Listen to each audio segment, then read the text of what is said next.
Kindie Rock Stars.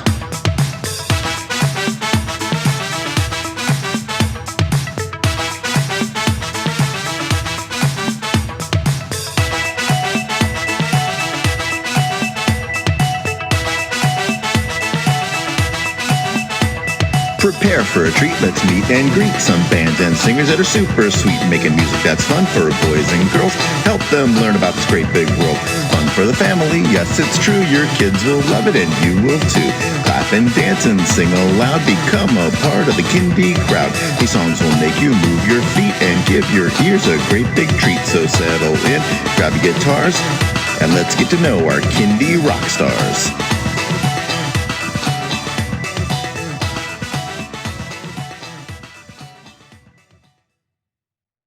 Hello everyone, and welcome to Kindie Rock Stars. This is the show that gives you the stories behind the songs from some of the best bands and singers that are making fun, informative, educational, catchy, and occasionally silly songs for children and families. I'm your host, Patrick Adams, and each episode of Kindie Rock Stars will feature an artist and a featured song. So let's get to this week's show.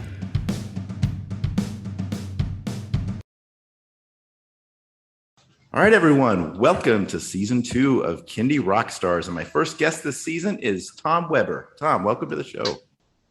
Thank you, Patrick. Thanks for having me on board. So, Tom, how did you get into Kindie music? Well, I started off as a preschool classroom teacher, and I would play guitar for the for my class, and it was just something fun to do. Never thought of this as a career. I've been doing this almost 25 years now, full time.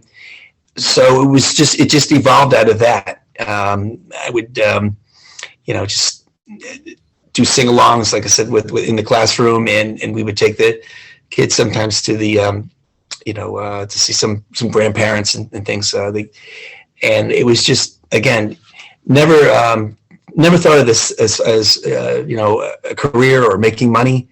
I went into it, I think, with just to have fun. I mean, I have a mortgage and kids now, and my wife, and so that I have to pay the bills. But so I feel like it was something I was just born to do, because I didn't, it wasn't like I said, I didn't sit behind a desk and say, well, okay, I'm going to do this, and this. I don't think there's any official degree for a Kindie artist. I mean, you can go into education.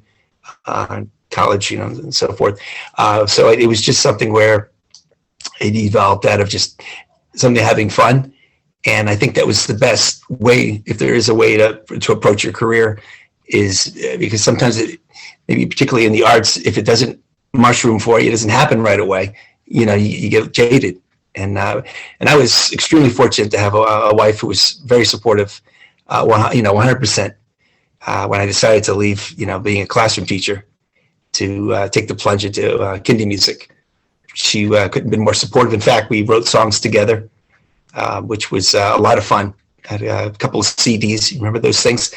They're great coasters and frisbees. Frisbees now. I was playing frisbee with a CD, my first one with my kid. So that's how it really came about. As far as, the career was just something really fun to do in the class with the kids, just singing.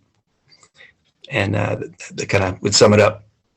So at what point did it go from, singing with the kids in the class to, I want to put out a CD, or I want to release some songs? It really, it was not overnight. It took, I would say, a good maybe 5 years. And it was really people around me. It was my colleagues, and the feedback that you would get from the kids. A lot of people would say, hey, they're saying you could be the next Raffi or something like that. And I said, oh, okay. So it was, people would just enjoy what I was doing. I mean, as a kid, I guess, I worshiped at the altar of Jim Henson, like a lot of us in Sesame Street. And so we put on puppet shows. So I think very early on in my life, I got the entertainment bug. So much of what I do, playing children's music, there's the other element besides the music, and that is to, keep them entertained. And I So I think I got that very early on. I would put on puppet shows, and I'd have three people watch, like my parents and maybe my uncle, and then it grew. So yeah, this was just something I was always sort of with children, whether it was teaching in a classroom, putting on puppet shows, just making up my own songs. I was a radio DJ for a while in high school. So it's a music, and it's like the culmination of all these my passions, I guess. It sort of it just came together. As far as being a Kindie artist. All right, so I saw on your website that you have some different venues that you play. What are your most frequent ones, and what are your favorite ones? My most frequent venues that I play, and it's the reason why I can have a career as a Kindie artist, would be preschools.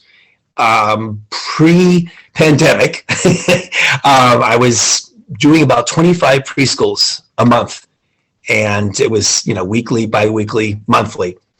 And those were, I look at the preschool, they were like, that was my club circuit. I didn't have the advantages of doing that is you don't have to tour around the country, which is exciting. But as if you have a family and children, it's kind of nice to be there and see them at the end of the night. So yeah, primarily it's the preschools was my full time. I would say work that I would get, and everything else would be a library, a festival, house parties, birthday parties. Really, anybody who'll sit and listen. It was did everything. So it really the preschools, I would say. Yeah, so for the most part, yeah. How did you handle the pandemic? A lot of people I talked to, they went virtual. Oh boy, YouTube or things like that. But how did you handle it? Extremely difficult for me, because I've been doing this for, like I said, about 25 years, and it's sure it's a job, but it's so much of my identity. I'd be fiber. I love. You have to love this. I think. Kids are savvy; they can tell you're going through the motions. So when COVID hit, the pandemic, it was just. I was devastated as an artist, just wondering, like so many people, what's going to happen? How can I make a living? Doing this, is this it for me? I had a great run. So I started to really do a lot of networking, and I met a lot of different other children's performers. So I took comfort in just talking to other artists who were going through the same thing. Just worried about when could they gig again, because the state of the music industry, as you don't really make money through streaming services. Hopefully that'll change. So your bread and butter, is the gigging. Teaching classes and performing live, which I really love. And so when that happened in 2020, it was just, Patrick, I'm lucky I had such a supportive family, and my wife is she's a teacher, and she's amazing. So she kept saying, this is no fault of your own. And, hey, and I started entertaining other types of work that I could do, but it's, when you've been doing this your whole life, it's like I said, it's like, wow, okay, now what? So I began to just network a lot with other artists around the country and really around the world. Nanny Nikki was an artist that I got to know really well. We did some work together. And in fact, we've got a single that we hope to release in the spring. Cool. Yeah, a duet. I saw your YouTube video with her. Yeah. So check that out, Nanny Nikki and Tom Weber on YouTube. Yeah. And she's fabulous, and a couple of the fabulous. Speaking of fabulous, segue there. Fabulous Lemon Drops in Australia. Those guys, they're great. And I'm trying to think. I did some Twinkle Time. I got to know her really well, and did her show, and Matt Mazar, Total Time Music. So there's a number of other different ones too, where it was just. Getting to meet other artists, that's the upside. Always look for the silver lining. I consider myself an optimist, but let's be honest, when the rug's been pulled out under you like that, you got to get creative and, just try to push through it. The pandemic and what it is. But it was a real plus for me because being an artist, I think sometimes you tend to live in a bubble. So I did almost, I wouldn't say virtually no networking, but it was very little. Occasionally I'd correspond with somebody or email somebody, but it was because you're so much in your own zone, with your work. So that was a real, real plus to be able to just to connect with other artists. So I learned a lot from that. We share stories about the business, and so that would be the best thing I would say. That came out of the pandemic is meeting other artists and realizing that we're all swimming in the same waters, and those cliches, but that as long as we have a guitar or piano, whatever instrument we play, that's gonna hopefully just keep us grounded or sanity until the world opens up, where we can start playing live again, seeing people. But I should mention that I did a number of different Zoom concerts. There's a library here in Connecticut, the Greenwich Library. I do a monthly concert with them. I'm now back to doing it live, in person. It's funny to say that. So I was doing that once a month, Zoom. But I have to say, at least you could connect with somebody, but I'm sure you probably agree with this. For what we do is children's artists particularly, it's so important that face-to-face, because I would do some shows and they'd have to mute the kids. And like you being a performer, an artist, there's little subtle things. Maybe a child will make a sound, or maybe a little gesture that you might not be able to pick up quite when you're live. You might not see it as well on a Zoom show. So I miss that just tremendously. And then muting the kids too, that kind of defeats what, those call and response songs we're going to do today, kids? Guess what? I can read pretty well. I can kind of see you. Kind of defeats the purpose, yeah. Yeah. So it was better than nothing. It was, at least I was, reminding myself that I'm a musician and I still do this, and, just trying to stay positive until, like I said, until things begin to change, where we can, as artists, we can get out there playing and seeing people in person. So how have your post-lockdown performances gone? It's interesting because I would say, I have to keep, I got to be grateful. I got to think of 2020. It's better than 2020, but it really is. I'm doing a lot of the schools that I do now. I would say most of them in the beginning, starting last summer, it was outdoor only, and then gradually in the fall, I started to have some schools allow me to come back in the building, and that's tricky because they're not allowing the parents to come back in the building. And the preschools where most of the ones that I go to. And the teachers have told me, they said, we love the parents, but that's actually, being a parent yourself, it's short and sweet goodbyes at the door for your child. And as much as you want to go in and, do the cubby drop off and all that stuff. So it was, mostly, I would say in the beginning, it was mostly outdoors, I think all outdoors. And then in the fall, it moved to some of the schools will allow me to come inside.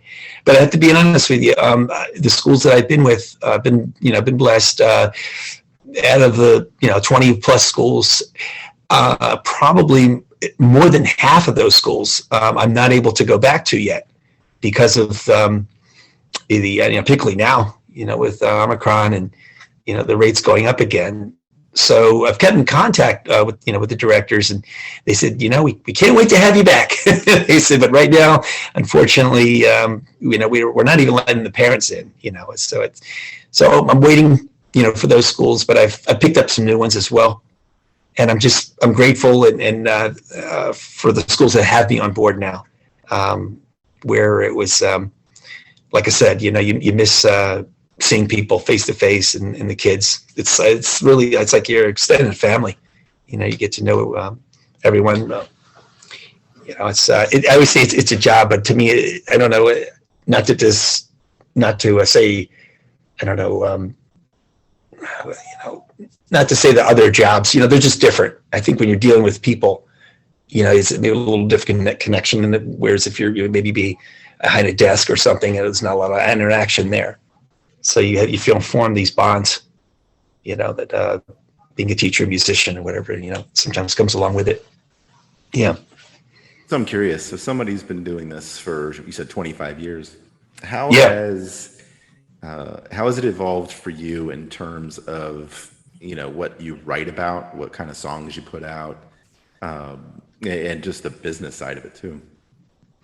Yeah, I mean, there was a time, well, in the beginning when I was writing songs, just generally, I always say, for kids, it's probably food, stinky smells, and pets. And with rock, well, it's there's three things that you hear all the time, the themes, but not necessarily restricted to that. So in the beginning, the songs centered around just kind of silly stuff, and I would say over the years I've kind of evolved. Being a father, you look at life through a different lens, and not that I'm getting all serious in the songs, but there's definitely maybe a melancholy feel to some of the songs that wasn't there, in the beginning. And it's just that I would say that's how I've changed. But I never want to forget.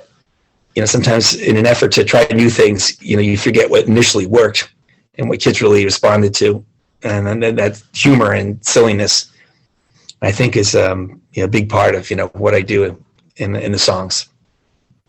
And in the beginning it was great. It was selling CDs, out of the back of your truck, out of the back of your car, and so it was great. So I didn't record for a while. I got a little disenfranchised, a little like I don't know, but I have a friend of mine who's my producer, Steve DeMott is his name, and he's got a studio here in Connecticut, Spiritworks studio.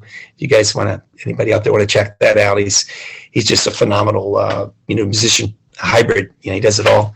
He's got quite a resume too as well.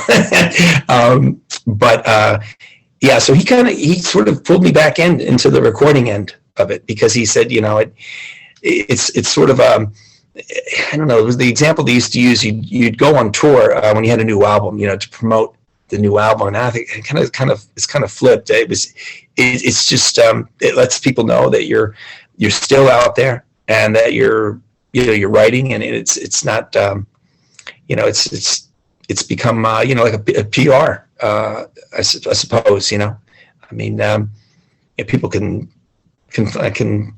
sing along to your songs through streaming services and sites, but it's more, it's more that you're relevant, I think, and that you've got something musically new, to say, instead of like, well, I did something 20 years ago or 15 years ago, it's, and the business side, or rather the way songs are done now, the way you release singles, and then eventually you put the CD, the album out. I have a friend of mine who I know, who he had said that he loved putting his the CD out, the album, and he said, but the only thing is he said it seemed like in 24 hours it was like, okay, that was it. He said, whereas when I was releasing singles, it was like a little bit like people were always looking for new content, new songs, and so he said I was a little disappointed at first. Not that people totally forget about my CD or album, but yeah. So that I think the business side there has certainly changed. I mean, bands always, going back. I'll be 53, but so I'm thinking about when the bands would put out 45s first, or you look at the way it kind of mirrors that, I guess, or 12-inch singles. It's there's new wave Depeche Mode. That's all my favorites. In your shows, are there particular favorites of the kids? Yeah, the favorite songs, and I love it. but it's kind of I wouldn't say frustrating. I would love to do the songs with a lot of words, and and you still can, but I find that it's it's almost like catnip. The songs that are going to respond the most, of course, are the ones that are interactive. Generally, movement songs. It's almost not self-congratulatory by no means. I'm not like that. But songs with just moving about, clapping, jumping, stomping, all those things. And I love to do those. But and you can still do that. I call them the cool down songs. I pulled so much of what I do from a classroom, teacher, being a preschool teacher for many years.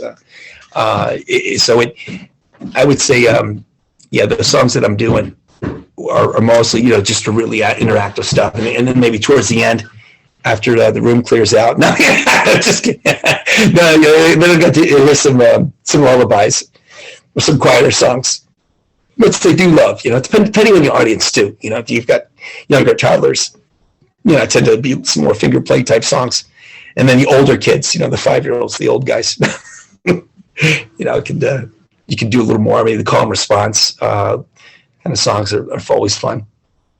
And Ella Jenkins. I gotta give props to Ella, and just learned a lot from her and other artists. I think the very first artist I heard was Hat Palmer. It was working in high school, and I was doing preschool. I was a preschool teacher, and Hat Palmer, I think, was the first. I guess he would be the first Kindie artist, family artist that I became aware of, and then Raffi, and then other artists. I think with my kids, the first artist that I would see fairly regularly because they watched a lot of Nickelodeon was Lori Berkner. Right.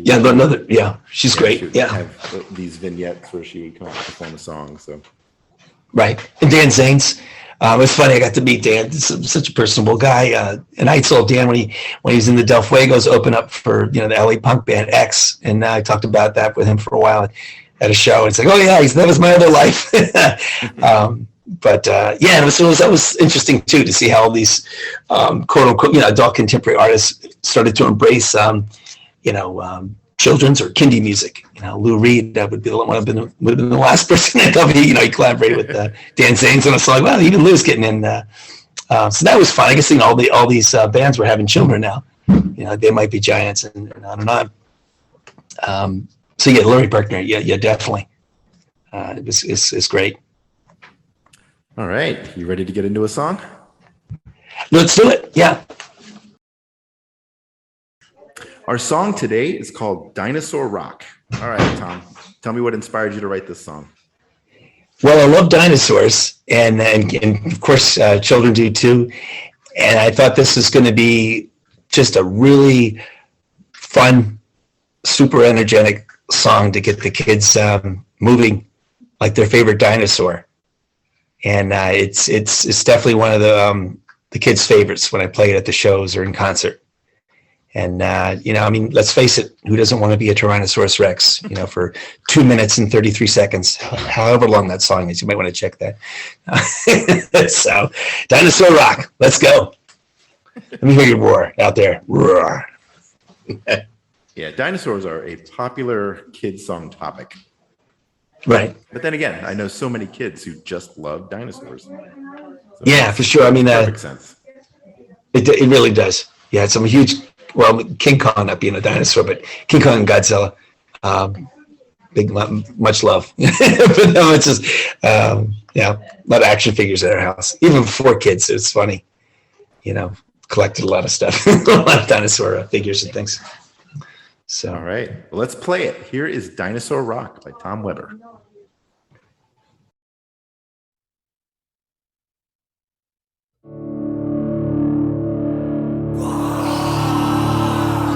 Dinosaur, dinosaur, rock. Dinosaur, dinosaur, rock. Who can stomp their feet like a dinosaur? Stomping and a romping like a dinosaur. Stomping and a romping like a dinosaur. Stomp, stomp, stomp. Dinosaur, dinosaur, rock. Dinosaur Rock. Who can flap their wings like a dinosaur? Flipping and a flapping like a dinosaur. Flipping and a flapping like a dinosaur. Flip, flap, flip. Dinosaur Rock. Dinosaur Rock. Who can shake their tail like a dinosaur? Shake your tail like a dinosaur. Shake your tail like a dinosaur. Shake, shake, shake.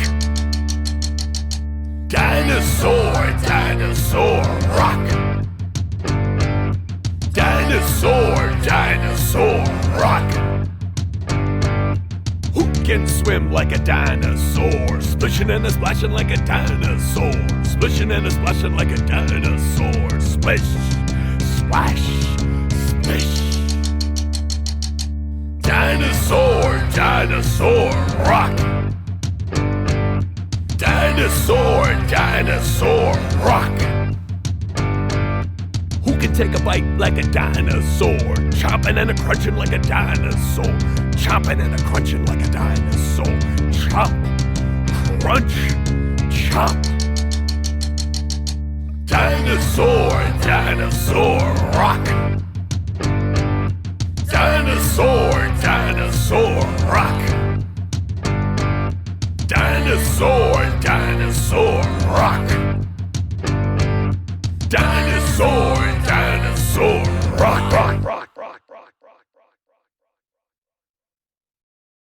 All right, Tom, let everybody know where they can find that song and where they can connect with you on social media.